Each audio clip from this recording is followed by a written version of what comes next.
Já estamos de volta e agora nós vamos falar sobre saúde. No Brasil, cerca de 6% da população masculina é daltônica. Sabia disso? Muitas pessoas convivem com esse problema e não sabem. São milhões de homens que têm dificuldade de perceber e diferenciar as cores. Mas por que o daltonismo atinge praticamente só o sexo masculino? Você sabia? Nós vamos saber disso agora. A gente vai conversar sobre esse assunto com a diretora do Hospital de Olhos de Minas Gerais, doutora em oftalmologia, Márcia Guimarães. Se você tiver alguma dúvida, pergunta ou comentário, é só ligar 3292-1070 ou mandar o seu e-mail para semprefeliz@redesuper.com.br. Doutora Márcia responde suas perguntas daqui a pouquinho. Tudo bem, querida? Tudo bem. Obrigada mais uma vez por ter vindo. Obrigada, eu que agradeço. Muito bom. Interessante, né? A gente realmente... quando não observa, quando não aconteceu com a gente, não tem alguém na família, existem tantas coisas que a gente fica meio ignorante no sentido de não saber bem.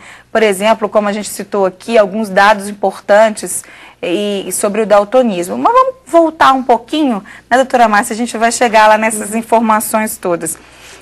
Quais são as principais anomalias que causam, então, alteração na visão das cores? O daltonismo, né, como ele é popularmente conhecido, é uma alteração genética, ou seja, está no nosso DNA. Uhum. Ela é congênita, então a criança nasce com essa dificuldade, sabe? Ela pode ser uma coisa muito leve, parcial, ou pode ser uma coisa total, ou seja, ela não enxerga aquela tonalidade em nenhuma circunstância, sabe? Ah, sim. Então é importante a gente observar a criança. Por exemplo, a partir de quanto tempo, de quantos anos, a gente já poderia, os pais, os professores, observar alguma dificuldade nas crianças, doutora Márcia? O defeito, essa dificuldade, ela mais comumente, ela ocorre com duas cores, que são cores muito importantes.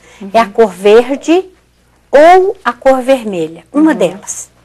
E são as cores preferenciais, né? Criança gosta muito, brinquedo, tem muito brinquedo dessas cores. É verdade, né? São cores fortes, né? A gente vê que os bebês, eles já olham quando as cores são assim, vermelho, verde. Exatamente, são as que mais chamam a atenção. Então essas cores, inclusive, são as primeiras digamos assim, a criança manifestar preferência por elas. Então a mãe mesmo em casa já pode observar, né? Que a criança gosta de cores, ela normalmente pega um brinquedo colorido, presta mais atenção. A professora também vai notar, mas quem mais percebe, às vezes, são os próprios coleguinhas. Quando ele fala, pega aquela bola vermelha, ou em meio de outras, e ele não sabe qual que é vermelha. Ou então ele pega uma verde, achando que é a cor vermelha. Sei. Porque a troca é principalmente nesses dois tons. Então você pede a vermelha, ele pega uma verde no lugar, ou vice-versa. Vice-versa. Então você que está assistindo aí, você pergunta ao seu filho que cor é o meu vestido. Se ele falar que é verde, vestido é vermelho, né? Então, na verdade, as pessoas até pensam, a gente, né, pensa, o leigo, né, que o daltônico, ele não sabe diferenciar as outras cores também. Na verdade, também vai para as outras cores, doutora Márcia, ou geralmente a troca é só nessas duas cores mesmo? O daltônico é só nessas duas cores. Então a gente fala, o daltônico é cego para as cores, não é verdade, né? Então normalmente uma pessoa, ela tem a habilidade de ver aproximadamente 5.000 cores. Você vê que são muitas cores. É verdade. 5.000. E um daltônico, ele vê em torno de 600 a 700 cores, quer dizer, ele continua vendo muitas tonalidades. Ele vai ter dificuldade nessas duas tonalidades, sabe? E é interessante que tem um daltônico muito forte, por exemplo, que ele não enxerga nada de vermelho. E o daltônico parcial, que é uma anomalia, né? Onde ele enxerga algumas tonalidades e outras não. Essas formas são as mais interessantes, porque elas são mais discretas e demoram mais para ser diagnosticadas. Ah, sim.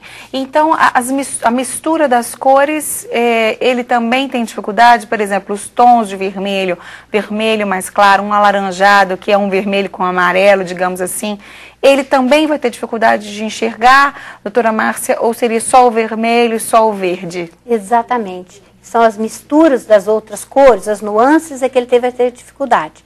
Como você brincou, olha, quem vê o meu vestido, né, e pensar que o vestido é verde, Mas, na verdade, às vezes, Márcia, a cor separada, como é o caso do seu lindo vestido, por sinal, até um daltônico é capaz de falar que é vermelho. Por quê? Porque o nosso cérebro, e aí é que está o interessante, ele é capaz de aprender que aquele brilho as pessoas chamam de vermelho. Então, às vezes, a gente tem que bolar alguns testes, existem testes para a gente pegar o daltônico. Porque não... Enganar. Senão ele fica assim, mais ou menos, vai passando, às vezes, batido até uma certa idade. Até, às vezes, chegar na hora da escolha profissional. E aí, sim, ele pode ter um problema. É interessante que um paciente nosso, daltônico, que nos procurou, ele veio acompanhado da noiva. E a noiva nos disse o seguinte, olha, eu cansei. Ainda aí, namorando, eu já tinha um saco de meia, porque volta e meia ele chegava para a gente sair à noite com uma meia completamente descombinada. E ele achando que estava ótimo, né? E a ela noiva que percebia. E ela achava também que era teimosia dele um pouco, né? Exatamente. Puxa vida, não é possível que até hoje, ou era mau gosto demais, ou era teimosia demais, né? Verdade. Interessante. Aí ela foi e falou com ele, não é possível, alguma coisa está acontecendo, né? Exatamente. Quer dizer, já era um adulto.